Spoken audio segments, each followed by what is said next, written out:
Fidèles internautes, amis téléspectateurs de Guérite TV Monde, bonjour. Le quotidien Matin Libre, dans sa première livraison de la semaine écoulée, le mardi 11 juin écrivait en manchette « De la Constitution aux avantages des anciens présidents.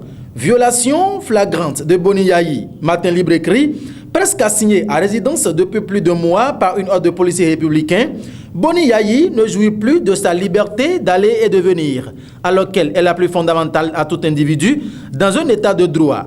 Puis, la loi relative aux anciens présidents de la République en vigueur au Bénin depuis près de 10 ans ne s'applique plus à l'homme par le pouvoir en place en ce qui concerne, à l'instar d'autres aspects, son droit à la sécurité et à l'assurance maladie, écrit le journal. Le mercredi, Matin Libre titrait « Gouvernance sous la rupture ». Des centres de promotion sociale toujours sans budget. À la plume de mon confrère Mike Maouna, on pouvait lire « Le projet de budget de l'État gestion 2019 a été adopté le jeudi 20 décembre 2018.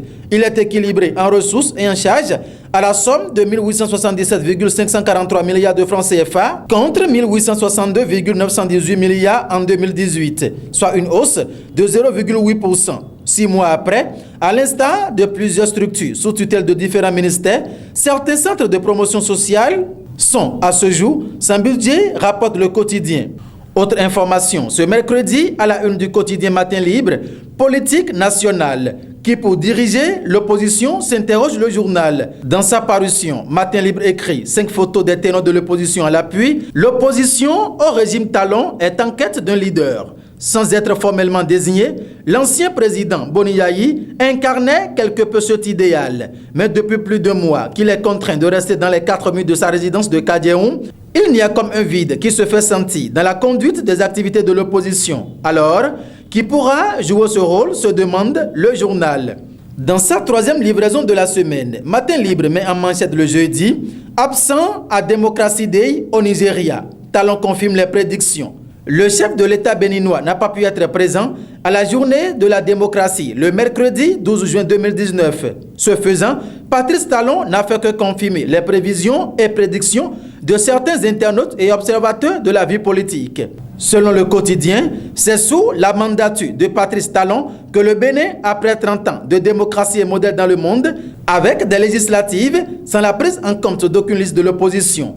La démocratie étant en berne dans son pays, qu'ira-t-il faire chez le géant de l'Est, s'interroge Matin Libre.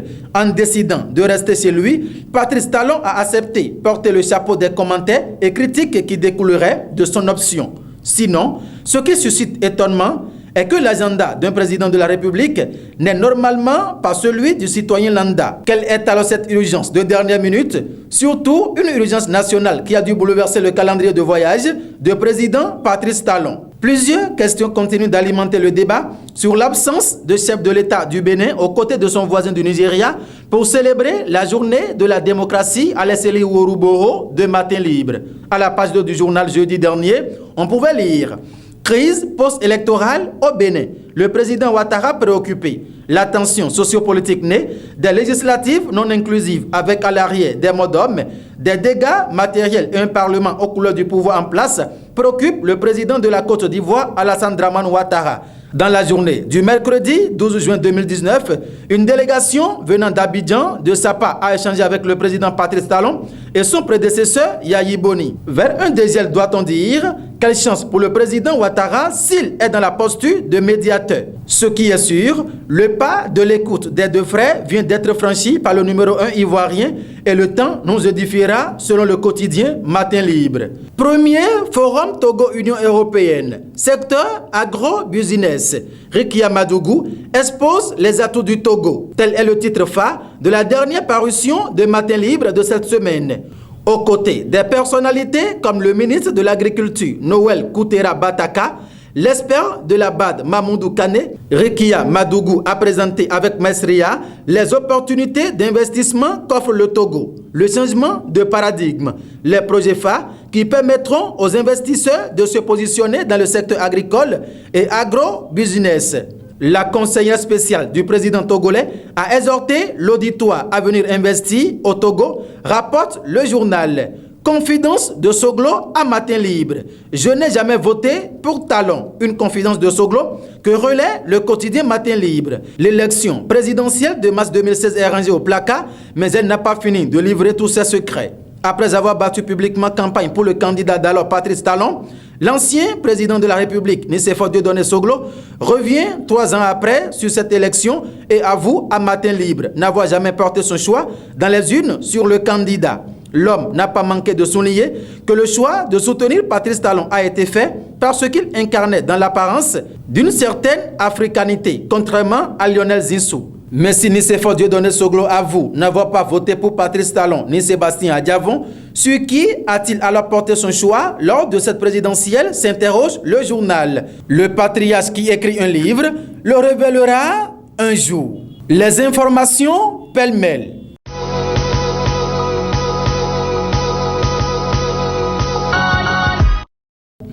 Lancement de l'ouvrage « Le journalisme et moi », Franck Cochemin retrace ses 20 ans d'enquête de terrain. Les locaux de l'Infosec de Cotonou ont accueilli mercredi 12 juin 2019 la cérémonie du lancement officiel de l'ouvrage intitulé « Le journalisme et moi, 20 ans d'enquête sur le terrain ». Son auteur Franck Cochemin, candidat à la prochaine mandature des conseillers à la haute autorité de l'audiovisuel et de la communication HAC. Sorcellerie et charlatanisme. Impact négatif sur le développement. Au Bénin, pays francophone de l'Afrique de l'Ouest, on ne banalise pas tous les phénomènes sociaux. Très souvent, accidents, maladies, échecs scolaires, infertilité, infirmité, blocage social peuvent être mis sous le sceau de la sorcellerie ou du charlatanisme. Les victimes accusent sans aucune forme de procès pendant que les présumés sorciers récusent. Autre titre pêle-mêle du quotidien Matin Libre de cette semaine. Santé publique, attention, la dengue est là. C'est une alerte. Le ministre de la Santé, dans un communiqué en date du 7 juin, alerte la population béninoise de la présence d'une nouvelle maladie virale qui a déjà fait plusieurs victimes. Dénommée la dengue, cette maladie, encore appelée grippe tropicale, est transmise par des piqûres de moustiques à l'instar du paludisme et se manifeste par la fièvre suivie des courbatures, maux de tête ou de ventre, des vomissements simples ou avec du sang, des douleurs articulaires, la fatigue, des saignements souvent mortels. Cette alerte du ministre Benjamin Humpati vise à informer la population sur la dangerosité de cette maladie, informe le quotidien Matin Libre.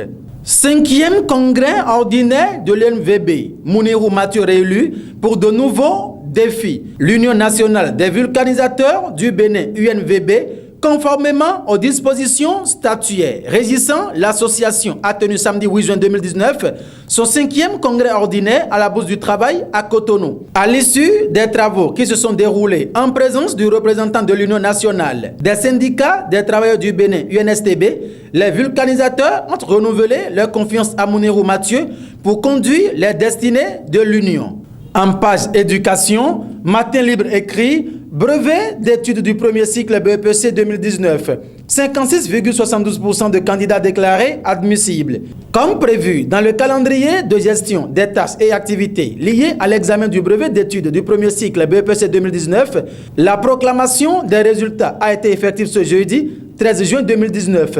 Au total, 56,72% de candidats ont été déclarés admissibles au plan national. Après cette proclamation, les épreuves sportives et orales sont prévues pour le lundi 17 et mardi 18 juin 2019. Les résultats définitifs seront proclamés juste après les dites épreuves. Fin de cette revue hebdomadaire. À samedi prochain.